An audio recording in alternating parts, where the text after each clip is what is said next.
Istanbul is Turkey's largest city. It's the heart of Turkey's business and cultural life. The country's largest port and home to more than 12 million people. Byzantium had a superb location on the Bosphorus, the broad strait that connects the Black Sea with the Sea of Marmara and the Aegean.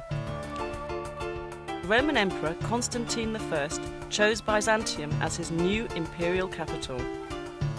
He ordered his builders to construct a great city of wide boulevards, spacious public squares and grand palaces.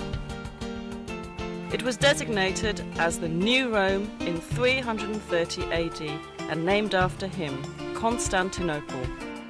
2 centuries later, in 537 AD, Emperor Justinian the Great inaugurated his greatest building project, the Church of the Holy Wisdom, or Hagia Sophia. Set on a hill overlooking the Bosphorus, right where the pagan temple of Byzantium once stood, the great church was the largest and most magnificent building in the entire world at the time. The Byzantine Church of the Holy Saviour of Ankara, built in the 11th century, is very different. A small, beautifully decorated church that was built as the centre of a monastic complex.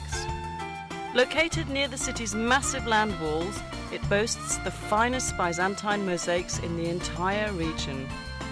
The frescoes in the Paracelsian chapel were the product of a new Byzantine art movement, which paralleled the Italian Renaissance.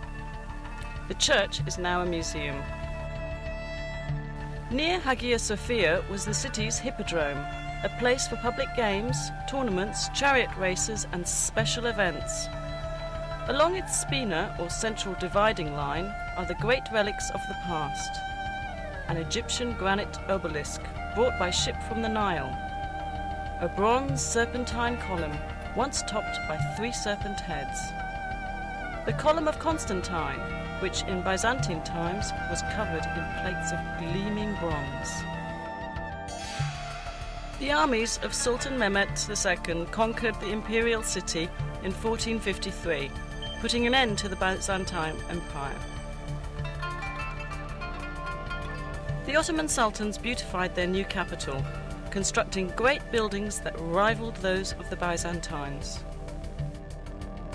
The Blue Mosque, built by Sultan Ahmet I in 1616, was set next to Hagia Sophia so that people could compare the 2 artistic achievements.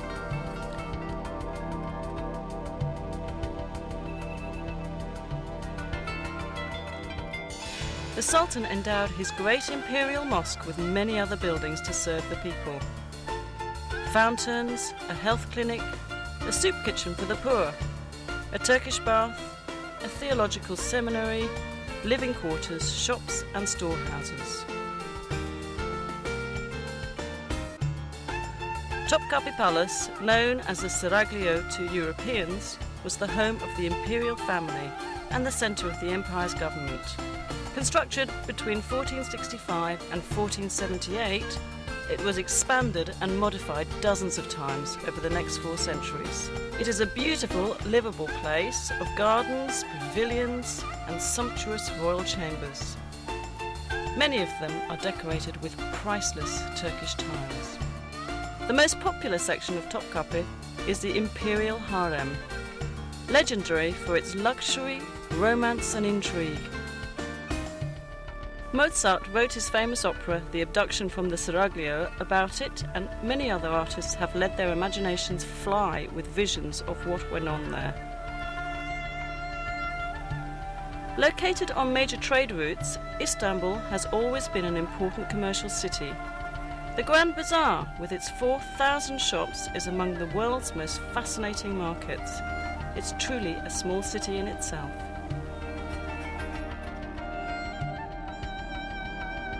Nearby on the Golden Horn is the Egyptian or Spice Bazaar, known in Ottoman times as the place to buy exotic spices and herbs to be used in cooking or as traditional medicines.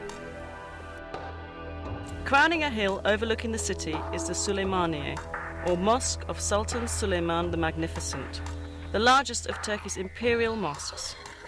Built for the empire's greatest sultan, it is the masterwork of Mimar Sinan, Turkey's greatest architect. The region around Istanbul is filled with fascinating places to visit on day trips. Take a fast ferry boat voyage south across the Sea of Marmara to visit Iznik, known in ancient times as Nicaea. Iznik is known today for its agriculture, but it has a deep romantic history. Ancient Nicaea was an important political, cultural and commercial city surrounded by powerful city walls which survive to this day. The early Christian church held two important ecumenical councils here. At the first council of Nicaea, held in the year 325 at the church of Hagia Sophia, theologians set the stage for the adoption of the Nicene Creed. A short drive south of Iznik brings you to Bursa, a large and growing city clinging to the side of the Bithynian Mount Olympus. Bursa was already ancient when, in 1326, the Ottoman Sultans chose it as the first capital of their rapidly expanding empire. They beautified their new capital with fine public buildings, including the Ulu Jami, or Great Mosque. Dating from 1396, it is the oldest Ottoman mosque still standing. A quarter century later, the Green Mosque was built. Its style is different from that of the Arab-influenced Ulu Jami. The Green Mosque and neighbouring buildings, a royal tomb, a theological seminary and a soup kitchen for the poor, give us a glimpse of what Ottoman architecture would achieve during the coming centuries. Since ancient times, Bursa has been at the centre of Anatolia's silk trade. Much of the trading takes place in the historic Kozahan. The ultrafine silk thread is dyed and woven into brightly coloured Bursa scarves, shawls, blouses and other garments. Perhaps the most beautiful products of all are the fine Turkish carpets woven of pure silk or a blend of silk and wool. West of Bursa's city centre is the suburb of Çekirge, famous for its hot mineral springs. The Romans enjoyed these baths, as did the Ottomans, who restored and improved the facilities. And in a few hours you'll arrive at the Dardanelles, the historic strait which connects the Aegean and Mediterranean seas with the Black and Marmara seas.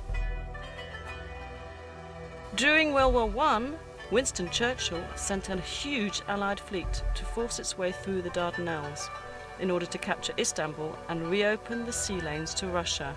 Stout Turkish resistance halted the fleet and the invading army, but the cost in casualties was horrendous for both sides. The Allies suffered more than 250,000 casualties and the Ottomans an equal number.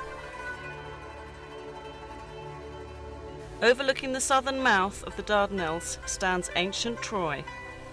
There has been a settlement here since the Bronze Age. The poet Homer tells us the Achaean Greeks attacked the Trojans more than 3,000 years ago because beautiful Helen had been abducted by a Trojan prince. Modern historians believe the 10-year war was probably fought over control of the Dardanelles.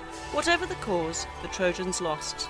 They couldn't resist dragging the Achaeans, great wooden horse, into their city. At night, the Achaean soldiers hidden inside the horse crawled out and opened the city gates to the invaders. Troy was sacked and burned.